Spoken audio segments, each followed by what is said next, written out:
Hello everyone. Okay, so I just finished a QHHT session and I felt like I needed to make a quick video about it because the message was so amazing, and it really hit me. And I haven't even asked my client to share this yet, so if you're seeing this, that means she said yes, that I could share it, but I just really wanted to get this message out while I'm thinking about it, so that I can really get the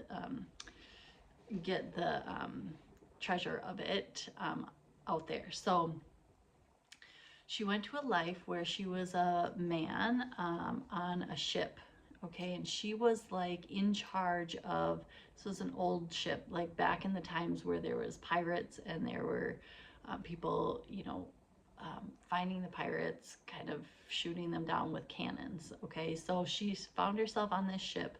She was wearing this old school attire, like uniform, kind of one of those white fluffy tops, pinstripe pants, boots that go up to their knees, and then that white like wig that's part of it. She couldn't see it, she could feel it. She's like, I feel like I have like shoulder length hair, but it's not my hair. It's like it's not soft. And she had this, some sort of collar that she felt around her. But anyways, she saw herself on this ship, and she was in charge. She was very young. She was a young male in her 20s, and she was in charge of the cannons on the ship. And she felt very distressed about this because she did not want to hurt anybody. She didn't want to kill anyone. She did not like that idea. It made her heart hurt thinking of, killing other people. Their job of this ship was to go find pirates and shoot down the pirate ships. And in her mind, she's like, what makes us the good guys and them the bad guys? She couldn't rationalize that within her mind. It didn't make sense to her as a human that one person could be better or worse than the other. Okay, so she's struggling with this already. She sees the ship basically chasing another ship, getting ready to shoot it down, because those are, it's a pirate ship, they think, and that's their mission right now, is to go shoot down that pirate ship. All the while she's having this internal struggle, rationalizing doing this. She is explaining to me how they're loading the cannon with the cannonballs, and then she says a word that means in English it means fire, but she was speaking a different language, so she couldn't hear what that word was, but she knew she was saying fire. Then someone would light the they would light the fuse to fire it off, and then she said it was a big explosion, and it would go and it would hit so once they got close enough to the ship, she explained how they were shooting down the ship. Well, then she saw that there were women and men in the water, and she's like, I know these are not pirates. She has this epiphany, like, these are not pirates. We're shooting down innocent people. This is not a pirate ship. She starts even more having this, like, this is not right, that this can't be happening. Also, the reason she had that role at such a young age was because her father was really high up in the military, or in the place where she was from, some sort of ruler, some sort of someone in high authority. And so that's how she got this job. She was born into it. She said, she's like, I'm obligated to do it. This is my role. So when she realized this wasn't a pirate ship and these were innocent people that were in the water, and we were not taking any hostages, it's not like they were gonna take them with us and just, put them in jail. They were, left to die. She was having a really difficult time with that. So she started trying to tell people to stop, because they're not pirates. She was basically threatened at that point to, like, hey, shut up, or you're going to be locked down in the gallows, or whatever you would call it, in the bottom of the ship. And she was torn because she was feeling like if she didn't keep saying something, she was going to let down those people, and it just wasn't right with her heart. But if she did keep saying something, it was going to let down her father, which wasn't good either. So she found herself, or he found himself, um, he stopped saying anything. He just let it happen. He's like, yeah, this is what happened. They took down the ship, and they went about their business. Next scene, she saw himself in this dark, place where they would have locked him up, but because he stopped, they didn't. He just brought himself down there afterwards and was crying, just sobbing, because he felt so bad about taking all of these innocent lives. So that was the end of that scene.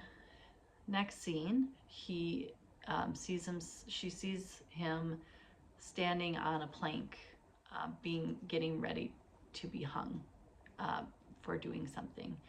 We realize that he had let a spy go, because he saw that they were a good person, and he just couldn't not do anything. He was like, I can't. He justified it. It was like, this is a human being. I can't be okay with not letting him go. So as he's on this plank, there's somebody reading this scroll, and then someone puts the noose around his neck. He gets hung.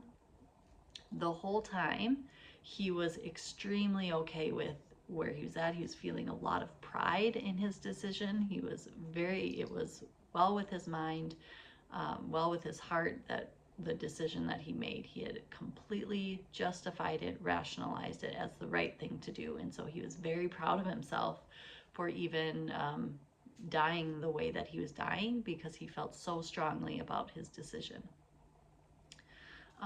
Last thought he had was something like, I did the best I could, and I am proud of myself for doing that and doing what I knew was right. So in a QHHT session, we get to follow the soul to the other side, to where they connect with their spirit guides and talk about the life that they just lived. So we went to the other side. He had his spiritual team there waiting for him, but he felt this sense of, I did something wrong. Like I missed the mark. I did something that I wasn't supposed to do, like something off, different than what my life lesson was supposed to be. Turns out that the lesson there was to not let his emotions get the best of him, so that he could focus less on the individual, the smaller picture, and more on the bigger picture of things. So many times he let himself get caught up in the emotion of the individual, the small picture, when really he was meant to do something even bigger for the collective, because there was a revolution going on at that time, and he was supposed to be part of that, the side that was really making change and shifting. And it turns out that him letting that spy go actually costed like thousands and thousands of lives, because it caused another fraction of a war to happen.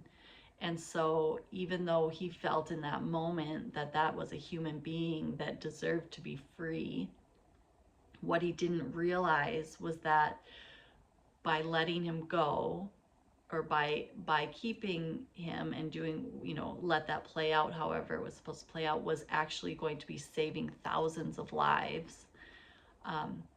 And it was a real struggle for my client to be able to, for her conscious mind to rationalize and to realize what they were saying about it. Sometimes it's not about the small individual situation. Sometimes it's about the bigger collective, purpose.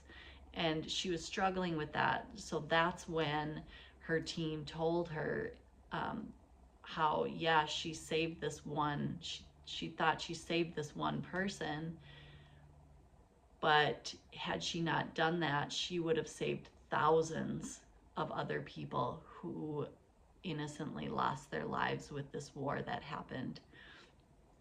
And that was what clicked for her, was sometimes we need to not get so caught up in our emotions and what our heart is feeling in those individual moments, which could be something like getting in an argument with somebody in your small circle over something that they did to hurt you, because in the big picture, you know, maybe it's costing you more by doing that, something like that. So it's about seeing the forest through the trees, you know, not getting so caught up in those small emotions, which feel really big when you're looking at them. In the moment, they feel so massive. But if you can step back and connect inside to understand how they might be distracting you from the bigger picture, that's the message here. And sometimes we don't realize that. It was interesting because this session was all about finding the balance and not letting your brain get too out of control with the thoughts and all of those things that tend to distract us from our purpose, but also not letting your heart and your emotions get out of control too, which is a big message for a lot of people, because so many times we're told, lead, you know, let your heart lead the way. Really let your heart do all of your thinking for you. Think with the heart, not the mind. But this message was that can get off balance too. We really need to understand that there's a bigger picture here, and sometimes even the heart can get us distracted. So it's about finding that space in between, which is going to show you the bigger picture. So I hope that you guys got something out of this. I know I did. It was such a massive message that I think can even make sense with the world that we're living in at the moment for a lot of different people, and the things that are getting us kind of caught up in our emotions and in our heart. So I think it was intended for a lot of us. But thank you so much for listening. If you are drawn to do a past life regression or a QHHT session with me, please visit my website, CaseyConstant.com. I would absolutely love to work with you. So thank you again, and have a great day.